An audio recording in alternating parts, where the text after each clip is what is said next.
অর্থনৈতিক স্থিতিশীলতা নিশ্চিত করতে ভারত, অস্ট্রেলিয়া ও ইংল্যান্ডের বাইরে $50 কোটি প্রায় ৬,০৬৯ কোটি টাকা বিনিয়োগে একটি টি-20 লিগ চালুর পরিকল্পনা করছে।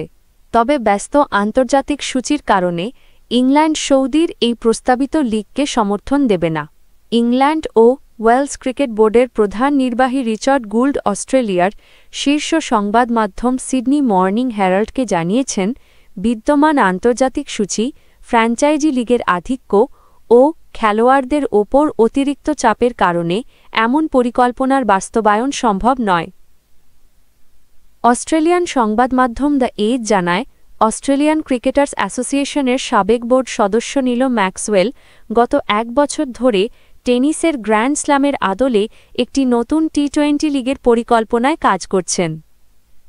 এই টুর্নামেন্ট সৌদি আরবের রাষ্ট্রীয় ক্রীড়া বিনিয়োগ প্রতিষ্ঠান এসআরজে স্পোর্টস ইনভেস্টমেন্টস এর অর্থায়নে পরিচালিত হবে। সৌদি ক্রিকেট কর্তৃপক্ষ ইতোমধ্যে এ বিষয়ে আইসিসির সঙ্গে আলোচনা করছে। তবে ইসিবি তাদের নিজস্ব ঘরোয়া টি-20 লিগ দ্য 100 রক্ষা করতে প্রতিজ্ঞাবদ্ধ।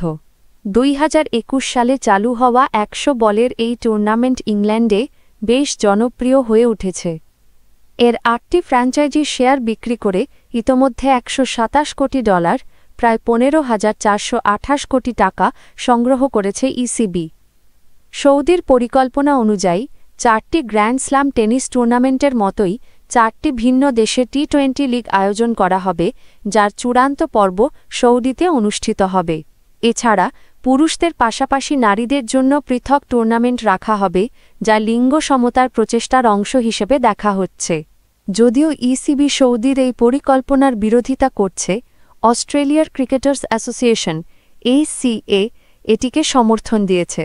এসিএর মতে, এই উদ্যোগ ক্রিকেটারদের জন্য উপকারী হতে পারে এবং লিঙ্গ সমতা নিশ্চিত করার পাশাপাশি আন্তর্জাতিক বেতন কাঠামোকে আরও সুসংগঠিত করবে।